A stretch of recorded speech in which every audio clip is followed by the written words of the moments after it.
Phone की बजती ये घंटी कहती है कि कॉल मित्रा की शुरुआत हो चुकी है। Very warm welcome to call Mitra. एक बार फिर आप सबके साथ हैं, बहुत बहुत नमस्कार।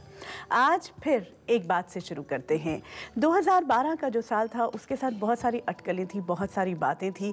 कहा जा रहा था, बहुत सारी प्रेडिक्शंस हैं कि भाई 2012 में धरती खत्म हो जाएगी, कुछ होने वाला था। लेकिन साल गुजरने वाला है, कुछ नहीं हुआ। एज़ यूजुअल हमने कहा कि भाई खबर जो है वो किसी वजह से उड़ाई गई थी, लेकिन हर बार क्योंकि हमने सोचा है कि कुछ होने वाला है कि बात का मतलब है कि कुछ डिस्ट्रक्टिव ही होगा, कुछ कंस्ट्रक्टिव नहीं हो सकता।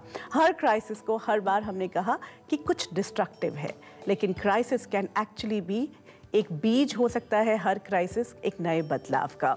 तो उसी तरह से हमारे इस पृथ्वी पर भी कुछ होने वाला है जो कि एक नया युग होगा, एक नई construction, reconstruction of this world is actually happening, जो ना सिर्फ आध्यात्मिक बल्कि साइंस जो है वो भी अब कहती जा रही है। पूरा यूनिवर्स ऐसे लगता है कि तैयार हो रहा है और उसकी जो शुरुआत है वो 17 से 21 दिसंबर को हैदराबाद में हो रही है, जहां पूरी दुनिया के आध्यात्मिक मास्टर्स पहुंच रहे हैं इस नई शुरुआत, इस नए आगाज़ के लिए।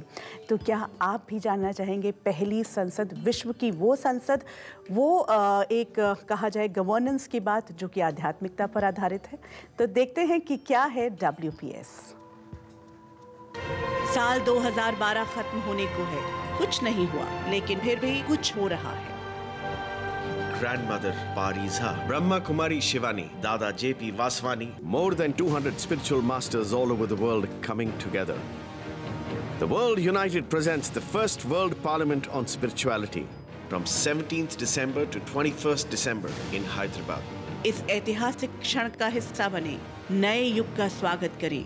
कॉल करें 0973 90 76535। कहा जाता है कि जो शुरुआत होती है, किसी भी बदलाव की शुरुआत आपसे होती है, आपके परिवार से होती है, फिर देश पर जाती है वो, और फिर पूरे विश्व में बदलाव हो रहा होता है।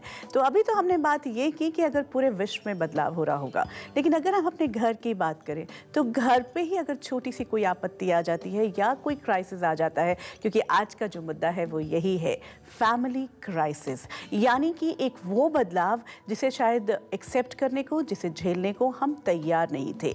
अकस्मात होता ये बदलाव कैसे हर इंडिविजुअल, चाहे वो बड़ा हो चाहे वो बच्चा हो, उस पर प्रभाव डालता है। और अक्सर हम जो हैं बच्चों से इस क्राइसिस, इस बदलाव के बारे में छुपा कर रखते हैं, उन्हें बताना नहीं चाहते क्योंकि हम सोचते हैं वो बहुत छोटे हैं। तो क्या प्रभाव पड़ता है फैमिली क्राइसिस का बच्चों पर? सबसे पहले ये देखते हैं। बदलता परिवेश, टूटते रिश्ते, हर रोज एक नया चैलेंज, एक नया क्राइसिस। माँ बाप के सामने एक सवाल, बच्चों के साथ क्या शेयर करें और क्या नहीं, कैसे हैंडल करें फैमिली क्राइसिस, जानेंगे आज call Mitra the helpline show में। फोन लाइंस खुली हैं। ये वो सवाल है जो सबके मन में उठ रहा है, कितना शेयर करें, कितना नहीं। और सचमुच ये जो बार बार बात हो रही है कि सब कुछ तो ऐसे टूट रहा है, ऐसा लगता है कि सारे मूल्य टूटते जा रहे हैं, समाज एक नई दिशा की तरफ बढ़ रहा है।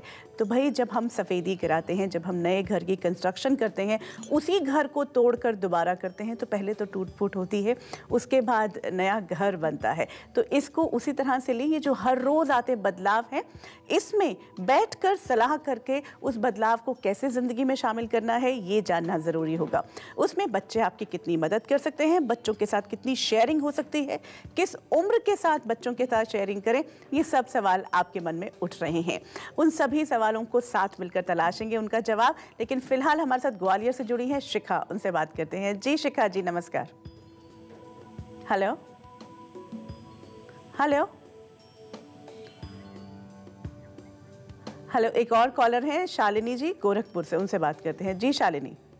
नमस्ते मैम, मैं शालिनी बोल रही हूँ। जी बताएं। मैम मेरा क्वेश्चन ये है कि मेरे हस्बैंड, मेरी शादी को 4 साल हो गए हैं, मेरे हस्बैंड बहुत ज़्यादा मुझसे नाराज़ रहते हैं, इवन टूटने की कगार पे शादी आ गई है। तो बहुत मैं परेशान हूँ मैम, मैं बता नहीं सकती हूँ मैं कितनी परेशान हूँ। एक बेटी है मेरी 3 साल की। तो समझ में नहीं आ रहा है कि मैं कैसे क्या करूं। मुझको भी गुस्सा बहुत जल्दी आ जाता है। आप इस रिश्ते को तोड़ना चाहती हैं? नहीं, मैं भी नहीं तोड़ना चाहती हूँ, हस्बैंड भी नहीं तोड़ना चाहते हैं, लेकिन हम लोगों में बहुत ही झगड़ा लड़ाई होता है। तो लड़ाई की कोई वजह होगी ना, कोई वजह, उन वजहों को कभी आपने अंडरलाइन किया कि क्या वजह है? मैम कोई ऐसी कोई बहुत बड़ी वजह तो नहीं नज़र आती है, बस हम लोग आपस में बात करते रहते हैं और इतनी ज़्यादा हो जाती है। एक्चुअली वो अपने किसी भी डिसीजन में मुझको इन्वॉल्व नहीं करते हैं, कोई बात नहीं बताते हैं, इसलिए मुझे ज़रा फ्रस्ट्रेशन हो जाता है। शालिनी, आपको एक छोटा सा एक टिप देती हूँ, ये कोशिश एक आप एक्टिविटी कर सकती हैं। आपको अपने हस्बैंड के साथ जो जो शिकायतें हैं, जो भी है, वो आप एक कागज़ पर लिख सकते हैं।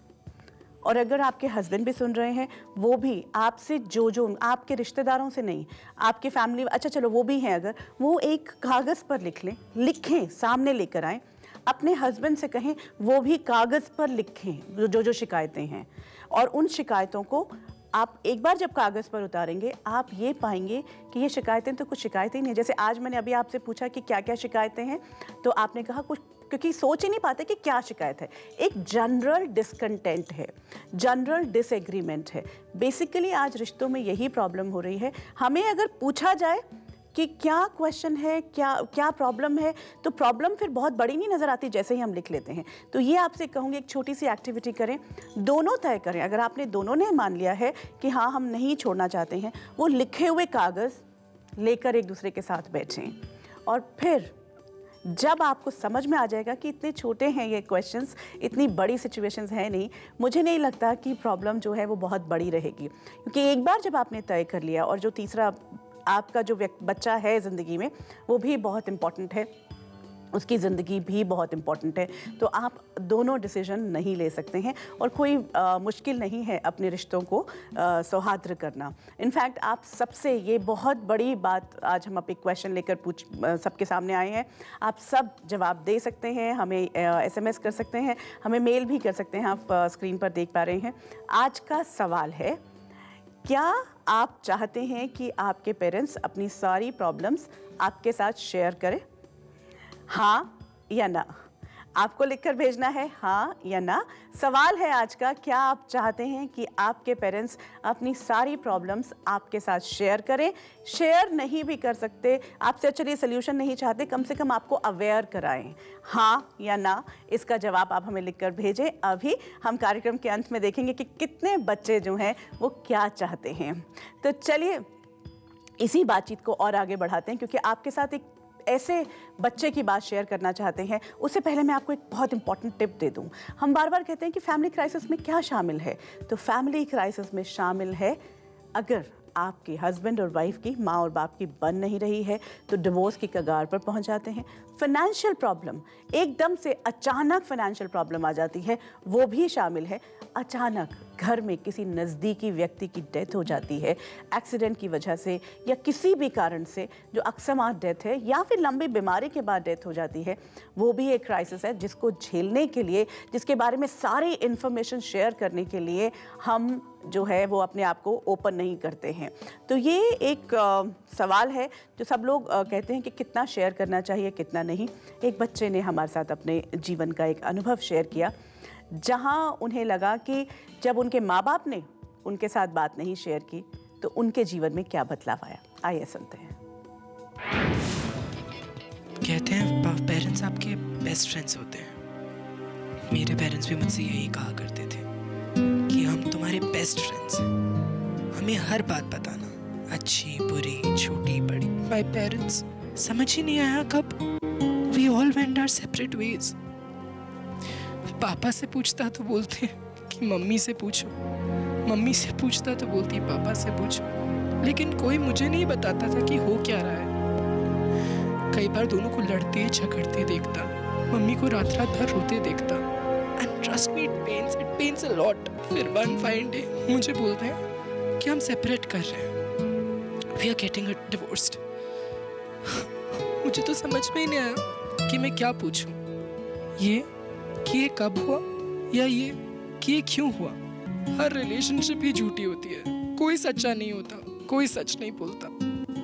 मुझे किसी रिलेशनशिप पे विश्वास नहीं और ना ही कभी होगा।